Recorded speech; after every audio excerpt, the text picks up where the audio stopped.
Hey tubes, Jonathan was wrong here. Truth on the budget.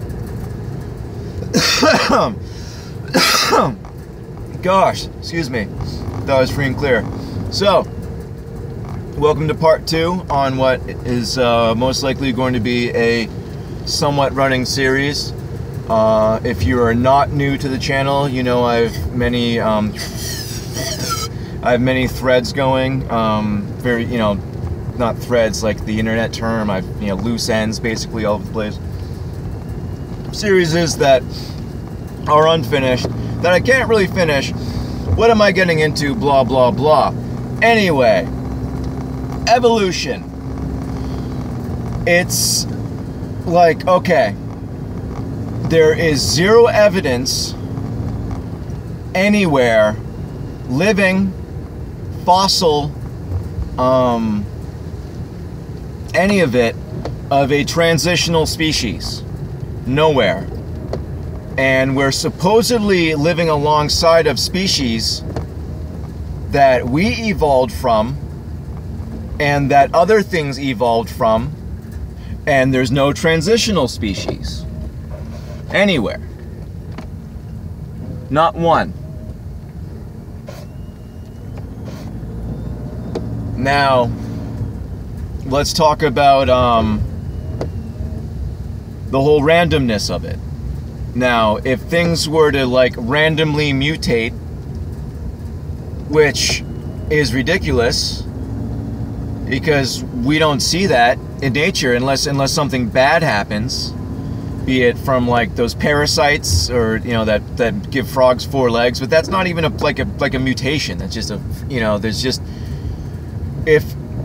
if you get deformed or something goes wrong, it's always bad. There's no like you see these BS videos of kids who could see in the dark and derp this other crap, and they try to be like, oh, that's that's evolution right there, that's the next step. It's like, well, is it? Like, one, we can't prove that.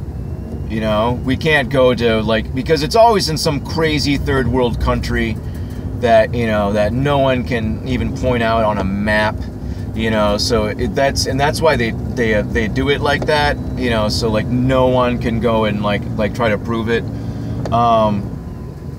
but we don't see these mutations ever, unless it's something's gone horribly wrong. Now let's talk about how complex our cells are. Now, if one part of your cell structure is misfiring and you're unable to take in a particular type of protein, you'll die. If something if something goes awry even slightly, like a lot of things can go wrong and you end up with death. It's never good. At best, you could be kept alive and taken care of, and that would be the end of a species, like all over the place. And we're supposed to think that over the course of millions, billions of years, all this stuff slowly changed. Now, here's a thing too. Like, they would have to all do this at the same rate, because if one species was adapting quicker than the other ones, like if they didn't quite have wings yet, if they didn't quite have claws yet, armor, whatever, and one was doing better than the other because it's all chaos and random, that species would just kill everything. Like, anything that was going through a transition that was negative would most likely get killed out by something that was currently not going through a negative phase. So there'd be mass dyings all over the place constantly. Once again, no fossil evidence. Zero. Once again, I'll get into dinosaurs at not quite yet. Alright, so no evidence of transitional species. We live long, alongside with things such as chimpanzees, and they're still here. So like, how did that happen? You know, how did you know, like they talk about a missing link like it's one link. Are you kidding me? And they try to tell us that Neanderthals aren't humans. Okay, let me explain something. As a man ages, his brow bone and skull and everything gets larger. All Neanderthal are ancient man who lived, you know, hundreds of years. That's it. They're bigger humans that have bigger brains, and they're better than us in every single way, and they have bigger face bones because they're friggin' 900 years old. That's why. That's why there's no more Neanderthals, because we don't live that long anymore. That's not an evolutionary step, because they're better than us. You wouldn't go backwards. That's stupid. You know, we wouldn't lose our body hair. I feel like for the most part, being hairy would be more useful. Who knows? I mean, as soon as I said that, I kind of felt like that was a little blasphemous. But I just feel like, you know, why did we lose our chimp strength? Like, think about how strong a chimp is. You know, a 60-pound chimp can tear your arms off. You know, it just doesn't add up. Other fact that, like, it's not just like we're similar to apes. We're similar. That's it. You know? Oh, well, we have a tailbone. So the spine ends. Like there's no where like the rib cage, the musculature on the skull, not alone just the skull. Like they have the muscles that wrap around. We have nothing like that at all. Nothing. Our skulls are completely different.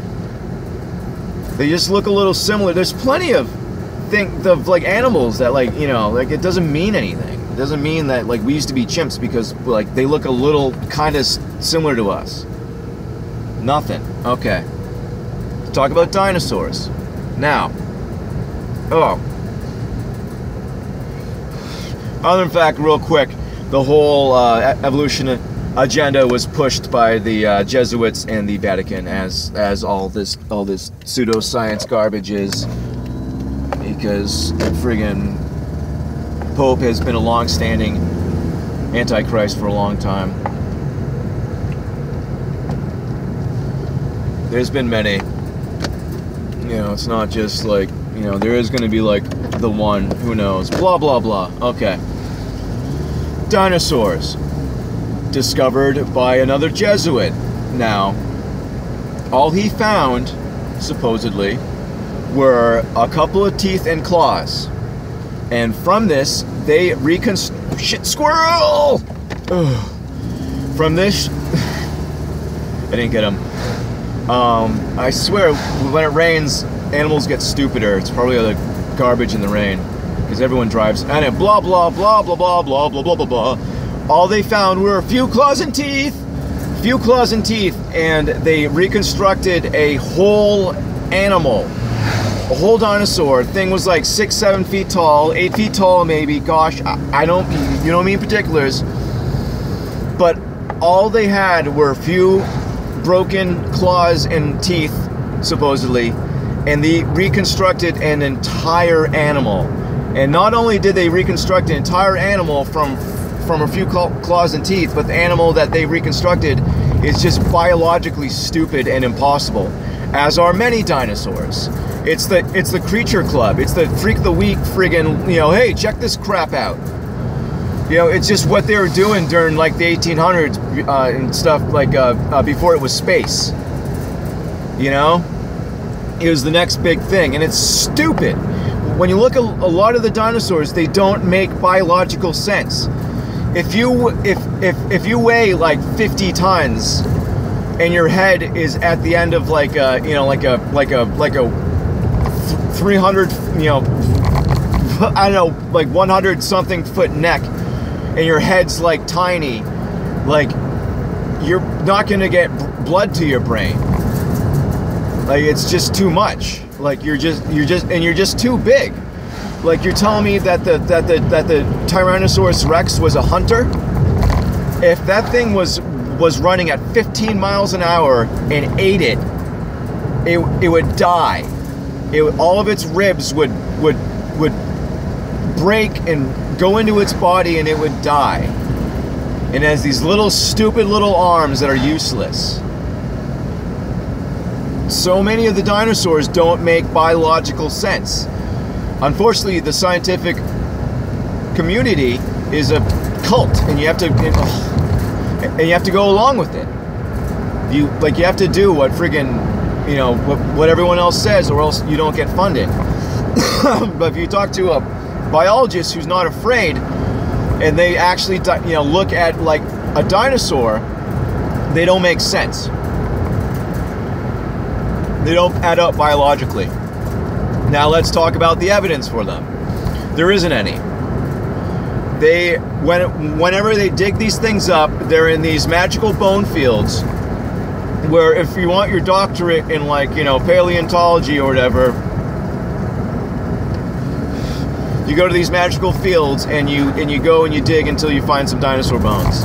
Now, for some reason, there aren't people, you know, digging there 24/7 to reconstruct everything, because, you know, they supposedly have very few skeletons, but they have these little magical fields.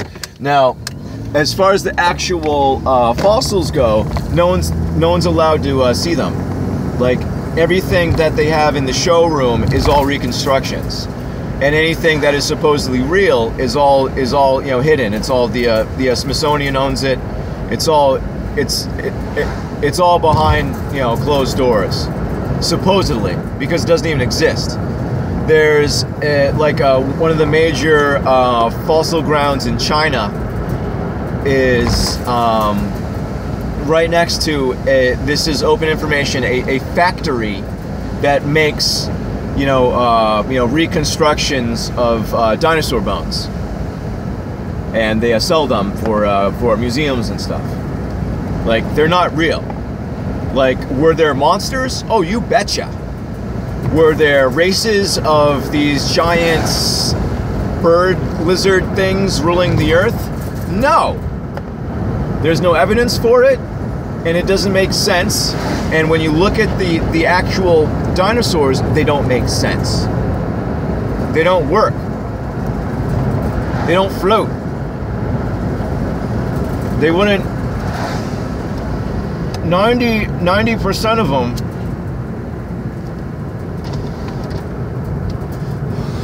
like, have you seen the one with the big friggin', like, the huge Freddy claws? It's ridiculous. You're telling me that there's this thing that walked around on its back legs with huge claws? Why? How did he evolve to have that? Excuse me. So, if you really look into it, it's all ridiculous, and it doesn't make sense biologically, and none of it actually exists. It's all quote-unquote reconstructions, because the quote-unquote real fossils are, like, behind doors, and they've literally said things like, oh, fossils are indistinguishable from rock. So, you know, so yeah. So there you go. Our cells are far too complex. What they do instantly is too much for it to just happen accidentally. A friggin' housefly has to flap its wings perfectly, like if it's off by a billionth of a second, it flies out of control. Like, it wouldn't accidentally evolve to be like that. Our cells wouldn't accidentally evolve to be how complex and perfect they are. Everything, and how everything fits and works perfectly. Are you kidding me? There's a design. that makes me think I'm going to talk about earth sciences next, because that stuff's ridiculous. And I'm out of time. I love you guys. God bless all of you.